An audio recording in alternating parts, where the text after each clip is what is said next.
Traveling without a map is a sure way to get lost.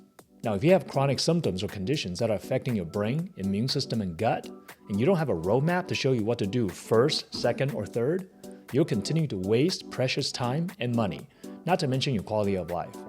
Now, in this video, you'll discover the step-by-step Neurometabolic Roadmap that I've developed over 20 years in practice that has helped guide me to solve chronic and complex conditions for many patients. Now, with this roadmap, you'll gain clarity on what to do first and next and each step of the way to healing your brain, your immune system, and gut symptoms. Hi, I'm Dr. Peter Kahn, board-certified chiropractic neurologist and certified in functional medicine. Let me show you how to master your health. Now, you may be struggling with chronic symptoms that you're actively searching for solutions for, but yet not getting the results you're looking for, despite changing diet, taking a bunch of supplements, seeing a bunch of natural health care practitioners, or even going to the medical doctor and even a drug doesn't work. What do you do when the medications don't work? More drugs, more medication? So there's got to be an approach that'll help you to solve the problem. Now, you may be struggling with brain symptoms such as fatigue, brain fog, depression, anxiety, lack of motivation. You may have short-term memory issues. These neurological symptoms have a certain cause or mechanism that they're not going to respond to just taking simple vitamins and supplements unless you identify the root cause. You may also struggle with chronic immune system challenges, such as chronic inflammation that's causing pain, such as autoimmune disease of various types. You may have chronic immune system challenges that's causing you to have immune system weaknesses that cause you to have chronic infections that you can't clear. This could be chronic viruses, chronic bacteria like small intestinal bacterial overgrowth, chronic candida that you've been treating for 10 years and you still have candida, or parasitic infections. Now, you may also be struggling with gut issues, and this may be heartburn, reflux, gas, bloating, constipation, diarrhea, or alternating constipation, diarrhea. You may have food sensitivity issues. You may have some type of autoimmune gut condition such as celiac, ulcerative colitis, or Crohn's disease. Now, all of these things, brain, immune, gut symptoms, they're all connected, and they're connected to neurometabolic health. Neurometabolic health is describing how brain and your body's metabolism are affecting each other. And therefore, if you just address the brain, if you have brain symptoms, without addressing the rest of the body, you're not going to get very far. If you just address the gut or hormones or the rest of the body, but you forget about the brain, you're also not going to get very far. This is where a roadmap is very helpful. And I've developed the Neurometabolic Roadmap to help you to navigate this complex terrain so that you can actually do the most important things first in a step-by-step priority manner.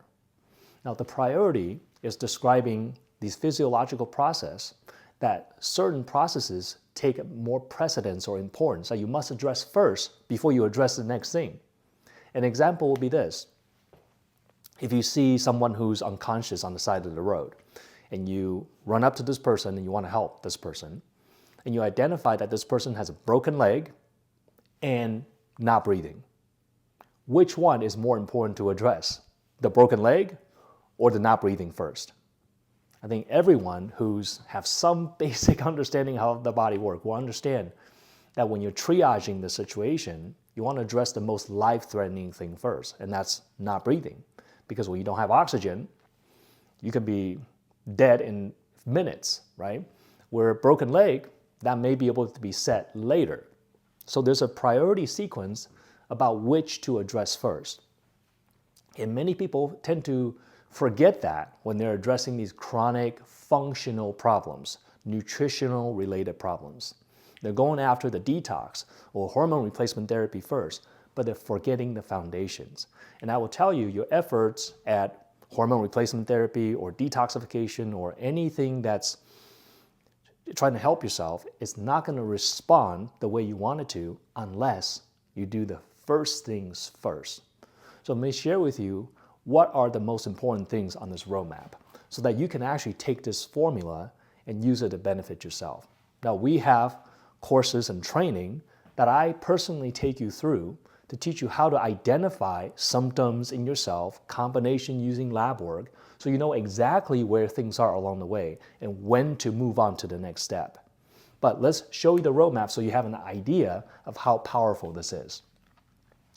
So if you have symptoms, many of you are probably starting here. Maybe some of you have symptoms that's more severe, so you're just barely surviving, just barely making it. Your symptoms are chronic, you're very fragile, your condition is very unstable.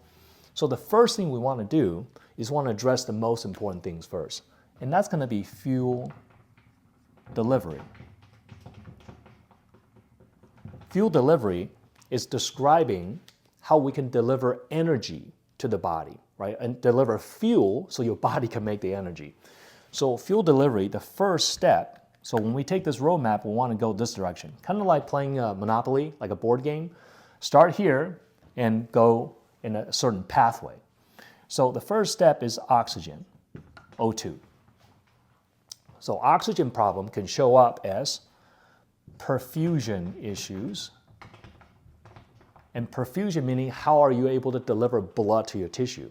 Now this problem can show up two ways. It can be either blood pressure problem. Okay? Blood pressure is how you drive blood and move the blood to your tissue. Now most of the time in an allopathic Western medicine model, high blood pressure is the focus, and rightly so. Because you have high blood pressure, that's a cardiovascular risk that can lead to stroke, dementia, and so forth. So we definitely don't want to overlook high blood pressure. However, low blood pressure is often missed or dismissed as normal, or oh, you're just fine. So 120/80 is normal pressure. If your pressure is 110/70, that may not be a problem. If your pressure is approaching 165, that may be a problem, depends on whether you have symptoms. So there are very characteristic symptoms that can indicate low blood pressure. Like you feel dizzy, lightheaded, but even fatigue, low mental endurance, low body endurance. There are many other symptoms, but those would tell us that, okay, the pressure being low is starting to affect you. Okay? Now, the lower the pressure, the more problem it may become, because that means you don't have enough pressure in the hose to get the blood to your tissue.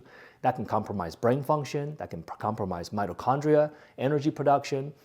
Usually people are very sick and fragile when the blood pressure is very low, especially in those people who also have low blood sugar as well, which is our next thing we're going to talk about. So blood pressure can certainly be an issue.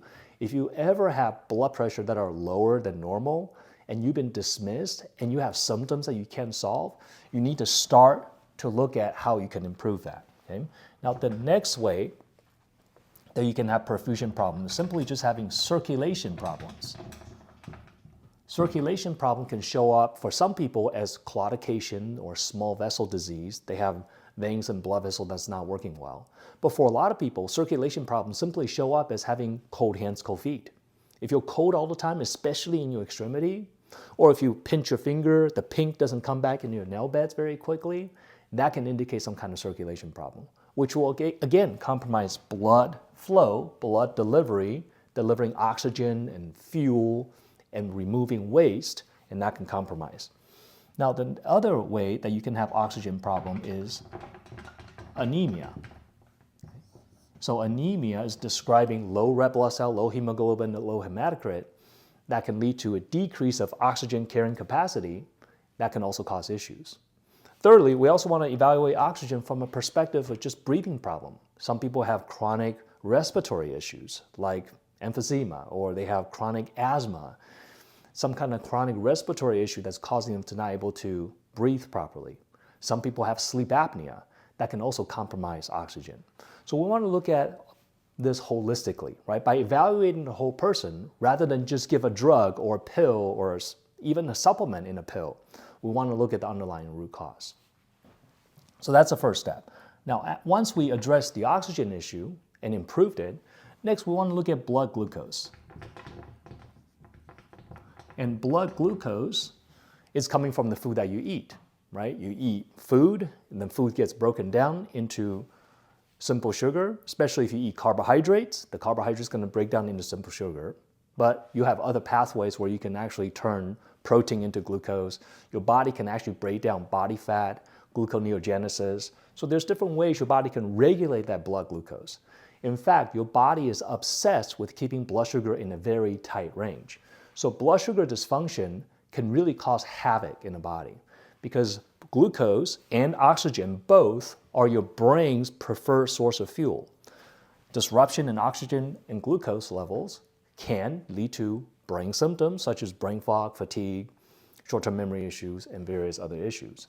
Not to mention oxygen issues and blood glucose issues, if they're dysfunctional and not in its optimal zone, they themselves can become a source of inflammation as well. In fact, high blood sugar is one of the most inflammatory things you can do to your body. So definitely a big emphasis on that. Now again, this comes in two flavors. One is hypoglycemia. One is insulin resistance. Hypoglycemia means your blood sugar is lower than normal, low to the point where your body, the blood sugar regulation is messed up, that you can't bring the glucose level up fast enough so you feel hypoglycemic, right? Hypoglycemia is not just describing low blood sugar levels, it's also describing the symptoms that you get when you have low blood sugar. And the symptom of low blood sugar are brain symptoms, right? When you get low blood sugar, what do you feel? You feel hangry, you feel irritable, you feel like lightheaded, like you're not gonna do well, you might pass out. These are brain symptoms. Okay, so brain's hugely impacted by blood sugar problem, especially hypoglycemia. But insulin resistance is not much better either.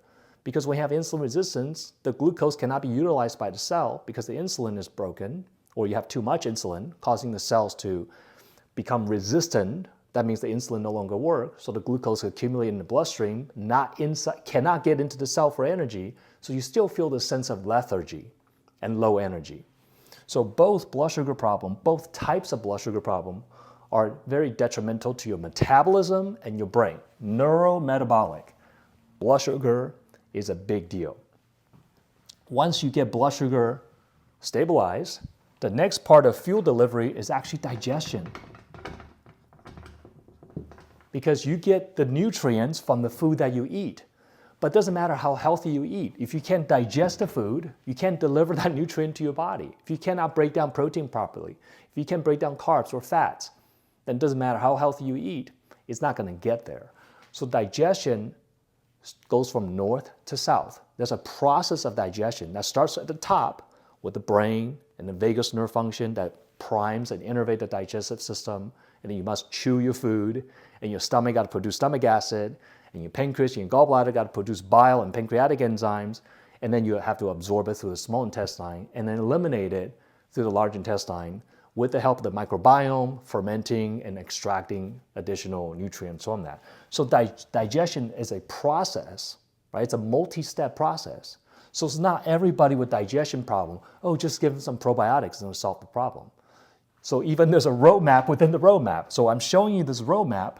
But even within digestion, there's a roadmap. Within blood glucose, there's a roadmap. Within oxygen, there's a roadmap to address each. Right? So this is where it takes time for us to train you, to teach you this information. But this is just an introduction to the concept, because once you see the concept, you realize how powerful this is, and you'll want to be a part of our program so that you can learn how to do it. So once we handle digestion, then you go from chronic and fragile to, hey, things are improving. Your symptom may be still transitional, right? Maybe you're not just better overnight. Because if you had the problem for a long time, you have to give yourself body time to recover as well. So transitional means like you may be still having flare-ups, but you're improving. You're starting to noticing something getting better, and that's really important. So once we get into this step here, we're gonna move the roadmap coming this way now. The second step of the roadmap is going to be immune function. Now, the first step of this immune function is actually leaky gut. We want to heal leaky gut. Now, a lot of times people say, well, leaky gut, isn't that a digestion problem? No, digestion is the breakdown of nutrients from the food that you eat. Leaky gut is an immune system problem that's happening in the intestinal lining. It's a permeability where your intestinal lining becomes too permeable, allowing food particles and bacterial poop to leak out of the gut into the bloodstream, and that causes the immune system to react to it, and that causes inflammation. So it's actually an immune system response. So once we get the digestion, you can break down food better, we want to heal the gut. Next step is we want to address inflammation. Because when you have inflammation, it's like a fire's raging in your house. When the fire is raging, things are getting burned up and destroyed. So sometimes we cannot wait to find a root cause. We have to just put out the fire as we go, right? Because we don't want to have tissue damage. Inflammation leads to tissue damage and degeneration. Now within this inflammation, it's not, oh, just take some fish oil and you're going to get rid of inflammation. Because inflammation is an immune system response that involves T helper 1, T helper 2, T helper 17. These are immune cells that direct traffic, that recruit different kinds of immune cells to do different type of things that eventually lead to the inflammation response, which is all good when you're trying to kill infection. But if the inflammation response is excessive, you're going to get tissue damage. That's why it's not just about, what pill do I take for inflammation? It's about understanding what is it happening in your body, because everybody's going to be different how they become inflamed. There's some commonalities, but there's also some unique individual differences that in our program, we teach you how to identify these things. Okay? Now, next step after balancing and dampen the inflammation, bring the immune system back to more calm, then we want to help you to get rid of underlying infections. Okay, now these infections oftentimes are chronic infections or stealth infections.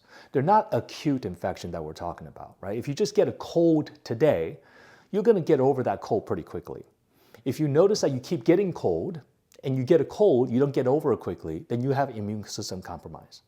But on the other hand, you also have a lot of people who have chronic infections, right? So this could be some kind of virus, chronic viruses like Epstein-Barr. This could be bacteria like SIBO or even Lyme bacteria or many other bacteria, gut infections.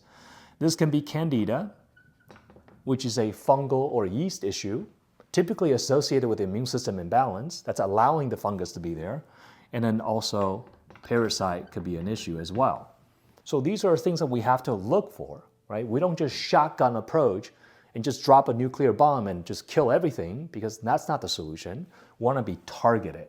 And that's why having a roadmap, right? And a roadmap, within each bubble, will help you to systematically move you down the path to go from surviving to thriving. That's the goal here. The goal is to get you from survive to thrive. And we're building this house from the foundation, from the floor, one block at a time, right? We're stacking blocks. As we stack the blocks, each block is going to involve these steps. As you complete the steps, that block is completed, then you can lay on the next layer. That's how you build a house, and that's how you build your health. So the next step after that, it will be right here. And that's going to be your detox step. Here's where a lot of people go wrong. People, many people, maybe you, hear that, environment is toxic, so we must detox. It's true, our environment is toxic. But detox is not the first step. You can see we got to start with fuel delivery. Because in order for your immune system to kill infections, in order for you to detox any environmental toxin, it all costs energy. It all costs energy, takes energy. And energy comes from fuel delivery. If your oxygen is compromised, if your blood sugar is compromised, you can't break down your food, you're not going to have energy to carry out these other functions. This is why this is the foundation. You got to get this real solid, then the next steps become much easier, and you'll get result from the things that you're doing. Okay? So in the detox, we have environmental toxins, and we have heavy metals, and even EMF. Now, why do I have these three different bubbles for three different things? Because environmental toxins are describing things like pesticides, herbicides, plastic, fire retardant material. These things are stored in the body, and they're also gotten rid of or detoxed in a slightly different way from the heavy metals. Okay, and they're tested differently as well. So we kind of want to work through these in this systematic approach.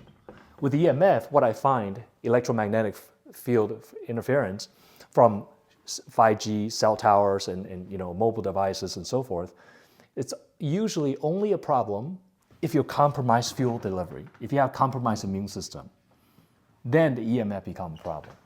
right? People who are EMF sensitive usually have problem in the lower part of the roadmap. And if we were to get these things addressed properly, by the time we get here, the EMF solves itself. That's the great thing about it, okay? The next step then we're gonna move up to the next floor, which is the top floor here. That's our last thing we're gonna work on, and this is gonna be neuroendo. Now, neuroendo means neuro, which means brain. Endo means hormone, endocrine, okay?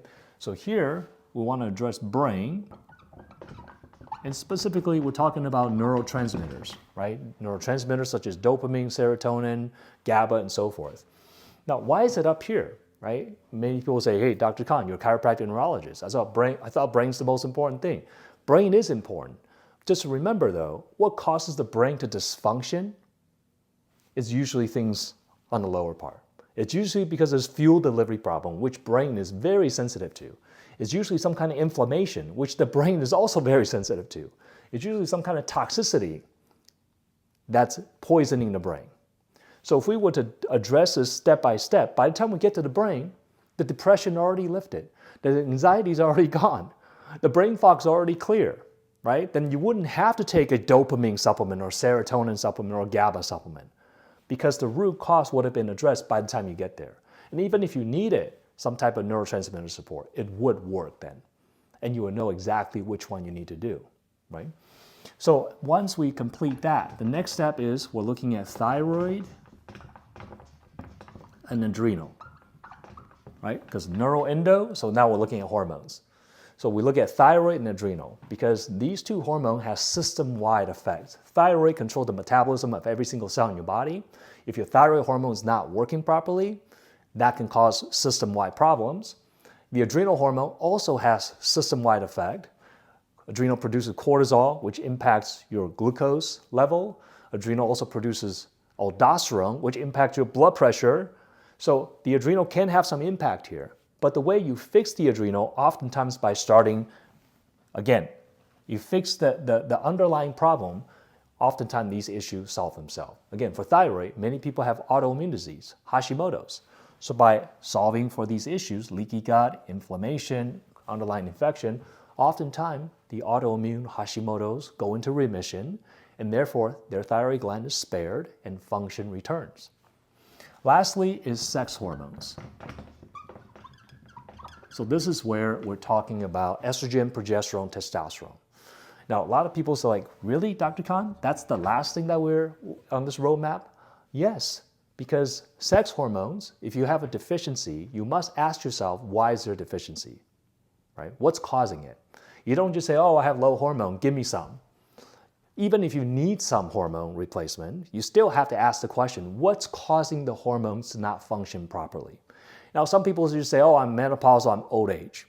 Even then, there's still potentially problems here that I need to address, especially if you have a lot of symptoms such as dizziness, energy problem, brain fog, you have blood sugar dysfunction, your digestion's compromised, you have gas, bloating, reflux, heartburn, bowel movement issues, you have leaky gut, so you're inflamed, you have pain, you have autoimmunity, you have some kind of underlying infection that's always show up on your lab, right? You have environmental toxin exposure, therefore you just never feel good. These are all things that still need to be addressed, whether you take hormone replacement or not. The hormone replacement is not a panacea, it's not a cure-all. We always have to ask the question and get to the truth of what's going on with you.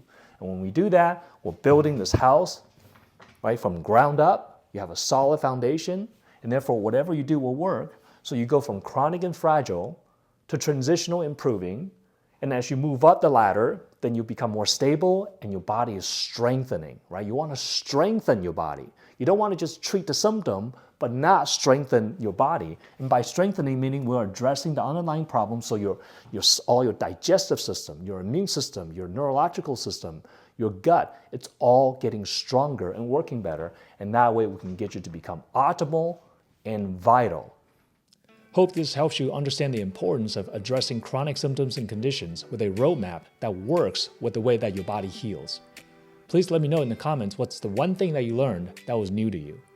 Now, if you found value in this video, please give this video a thumbs up and consider sharing it with those who need to hear this message. Please subscribe to my channel to get more tips to master your health. I appreciate your support. God bless you and see you in the next video.